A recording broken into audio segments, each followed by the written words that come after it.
Hi, welcome to the Digital and Cloud Summit. I'm Lauren with Cloud for Utilities. I'm here today with Edwin Crow, Managing Partner at AAC Utility Partners. How are you doing today, Edwin? I am great, Lauren. Thank you so much for having me. Oh, we're so excited to have you, as always. So, Edwin, where did you get your start in the utilities industry? Well, I was in manufacturing in the Carolinas, in manufacturing, doing business with textile, and this is in the mid '90s. And I've got I think I had one or two children, I can't remember, but the responsibilities of young married life and having to raise kids, and I started watching the manufacturing and textile industry disappear. Wow. And literally, you drive by buildings where 300 people were once working, and there's vines growing on the building.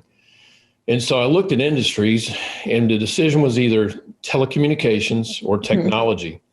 And just a friend knew a friend, and I walked into an opportunity working with a company called SCT Utility Systems, who built customer information and billing systems for the utility sector. And that was 1996. And I guess it stuck. I'd say so. So, Edwin, what are you known for at AAC? Telling customers things they don't want to hear. I hope most of the customers would say when I tell them things they don't want to hear, they may not like it, that I bring solutions. I'm kind of a transparent person. I shoot straight to the point, but I do try to make a point. I hopefully most of the time of bringing a solution when I bring issues, but Right. communicating to clients in a manner that they really understand, and not being afraid to tell them things sometimes they need to hear. Yeah, that's such a necessary skill, and somebody has to do it. So, I'm glad AAC has you to do that. What makes AAC a leader in the utilities industry? I think it comes down to we're always asking why not? What if? Steve Jobs made a comment once. He was in an interview. Somehow, I'm paraphrasing. I'll never do it as well as him, but he's not thinking what's down the street. He's thinking what's down the street around the corner that we're not thinking about. Mm-hmm. The partners at AAC came from the software and systems integration side of the business, meaning we were selling to utilities. So we knew how to go into a utility and sell solutions to them and build solutions for them and deliver them. And so what we saw was needed was utilities needed to know, they needed to have that knowledge on their side when they're doing business with someone. And I really think that's what really got us going in this industry was the knowledge of understanding vendors. For utility, when someone's selling you something, that's not a bad thing. When someone brings a professional sales team to you, that's not a bad thing. That's a real benefit for you. So embrace the wisdom and knowledge within all of these vendors that are spending billions of dollars in the industry to improve their wares and better services. Don't keep them at arm's length. Bring them in, embrace them, make partners of them. And I think that's made a huge difference in how we do business with our clients, and our clients have been who we've been fortunate enough to work with. So I think that's something that has led us to being really at the top of our game here. So how does working with AAC change things for your clients and your customers? Okay, two words, maybe three, but accountability and responsibility within the project from the top down. One of the things that we espouse is we want clients at the executive level to not sponsor projects, delivery of these solutions, transformational solutions, but to own them, to be an owner, be accountable and responsible, be engaged. Obviously, 2020 has changed things for businesses all around the world. Has AAC had any big successes despite the challenges of COVID? Wow. Yeah. 2020 changed a lot of things. It was very difficult. We had some very difficult customer situations. Boy, our clients have had a challenging time, in the utility sector, having to change how they do business, having to learn how to work remotely. Fortunately, in early 2020, one of our partners got us involved. Actually, it was in 2019, got us involved in technology, Zoom technology, to be able to work remotely with clients And we were so fortunate to be ahead of the curve on problems there. But we literally, we had two incredible go lives where, systems went live, transformational projects, large, complex projects that went live on time, one a little bit early, under budget. Wow. With full functionality. One was up in Indianapolis and the other was out in Utah with these clients. Man, amazing clients. And I'm just so proud of our team, proud of our clients' team. But to have a go live in our industry with no one on site, I don't know if it's ever been done before. I like to say it's rare.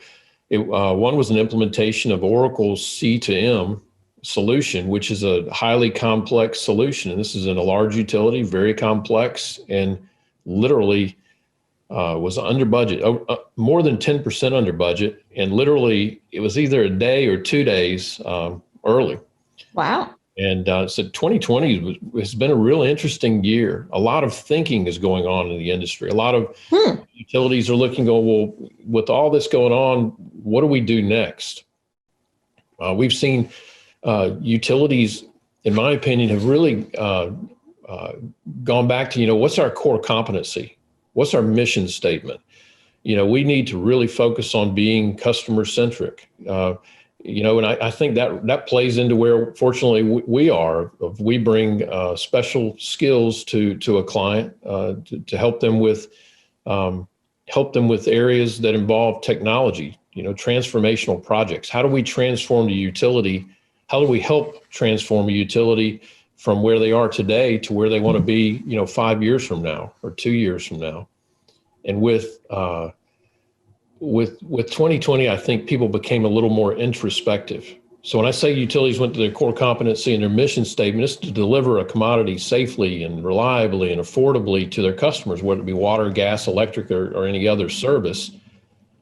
And, the cool technology jobs, that was never in their mission statement. So leave that to us, and that brings us to cloud. You see this huge movement towards cloud. And so I think 2020 was it was a rotten year in a lot of respects, a lot of challenges. But if you step back, sometimes the hard times bring about some of the greatest output. And I just think in the United States, we have so many smart and amazing people that are working and thinking forward. I think the years that follow this 2020 crazy year we had, I think it's going to change us for the best. Now, just so you know, 2020 didn't start off well. There was a national championship in college football, and those very rude people at LSU were not very nice to us at the very beginning of 2020. And just for those of you who know, this is a Clemson University football helmet for you Canadians. Okay. All right. So they weren't very nice to us at the beginning of 2020. So it started off really bad long before this COVID mess began. So I just wanted to get that in. I assume you bleed orange, Edwin. Didn't? I do. Where do you see the utilities industry going in the future? Like, what do you think the next 5 and 10 years look like? Wow.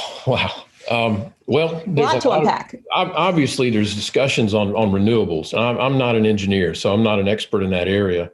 I just think there's going to be tremendous growth in figuring out how do we store renewable energy.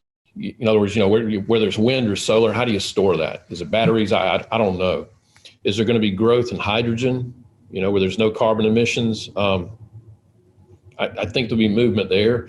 So looking at the generation side, those guys, man, they're so smart. I think we're going to see a little more nuclear. You say nuclear, oh my gosh, people freak out. But there's companies that are building pre-built small nuclear reactors. I don't know if they're 20 to 30 megawatts, something like that, versus I think I'm telling you, right? Or maybe it's 200 megawatts. Anyway, building these small pre-built reactors to fill in when we don't have solar, when the sun's not shining, the wind's not blowing. But a tremendous amount of research there. these guys, when you say you can't do it, just look at someone like Elon Musk and minds like that, thinking about how do we generate differently. So that's one side of it. On the other side, where utilities are going, I really believe, going back to what I said earlier, I think utilities are moving towards getting back to, what's my mission statement? And I as the utility want to be the best that I can possibly be at what is my mission statement? Being fiscally responsible, being customer centric, and providing a product to folks that can use it safely, affordably. I think that's going to be their goal. And you can't take cyber issues out of that. The concerns about cyber, you read about that every day. And so all of this plays into, I think we're going to see utilities depending more on those of us who are in the consulting world, delivery world, software world, integration, systems integration world of helping them solve some of their technology, helping the utility solve some of their business issues with newer technologies. How do they leverage that affordably?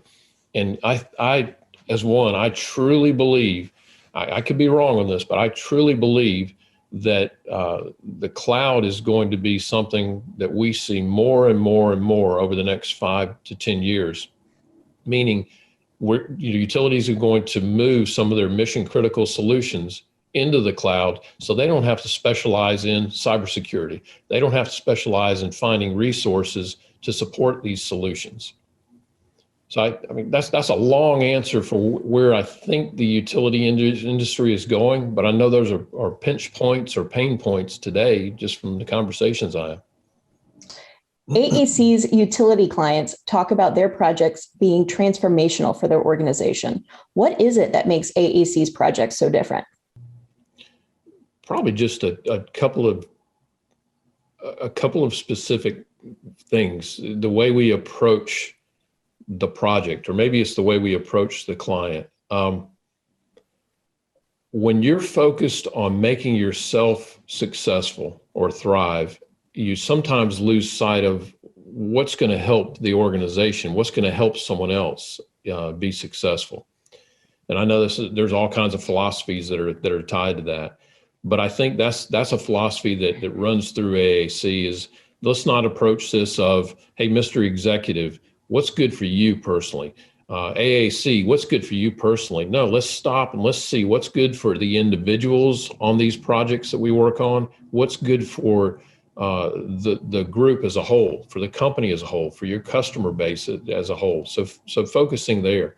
If you think about the word transformation, I always think of the caterpillar. In South Carolina, we get those little caterpillars that crawl on everything. Well, they transform into a little, I don't know, is it a larva? And then eventually they transform into these really beautiful butterflies. And so it's an amazing process, but that larva period, man, that's pretty nasty looking. It's ugly. They get in that cocoon and it's ugly. Sometimes it's difficult. So when we begin an engagement with a client, we truly want to look at, where do we want to go? And we spend a lot of time on trying to understand what is that end state that we want to have in 1 year, 5 years, 3 years, and then back up from that. If you want to be in shape to get in the ring with Mike Tyson, you better set your goal where, okay, I'm going to be in the ring with him in a year. Back up from that. I better start exercising, getting in shape, and I better be quick to get out of the way because, man, I don't want to get hit by him, right? So you really do plan that way. And so early on, setting where we want to go, having that discussion with the client, we all agree on it, and then we move towards that in a systematic, logical process. And those are the tools that we've developed over the years, the Navigate One tools, many of which are copyrighted. The processes and the documentation of taking a client through the logical process of reaching an agreed upon end state. So I think that's part of the reason that you hear clients say, man, it really was a transformational process. And the other part is we spend quite a bit from the very beginning, or from the development of AAC, when we started building these Navigate One tools, we focused on education because we really believe that education is the key to being able to embrace and move forward in any endeavor that we have, whether it's utility or not. You want to surround yourself with smart people, and you want to have an exchange of knowledge and awareness. So the educational component. Just talk a little bit about, the Cloud for Utility Summit. Something that drove us or really pulled us towards Cloud for Utility Summit was that it wasn't a dog and pony show. It's not a big sales pitch area. You won't hear a lot of that going on. It's an educational summit, which falls right into our sweet spot with clients. Lastly, I think it's super important that a client understands when they're going to move into a major endeavor. No one knows their business better than themselves, right? A utility executive or a field service guy pulling meters, no one knows his day better than himself. So a good consulting firm, in my opinion, is a firm that is going to come in and listen and learn as much as they are teaching and leading the client. And I think without that component in our projects, you wouldn't see transformational projects because the client knows what they need to do. They know how they need to do their daily job of delivering products safely and effectively to customers. Now, what can I do to enhance that? And so I think it's those things that are part of the reason that you hear clients, talk about our projects that way. And I am so humbled when I hear some of those discussions. And just think about this, when you have a customer like that, who really understands and sees where you're going and is partnered with you in one of these transformational projects, doesn't that make you want to deliver to them even more?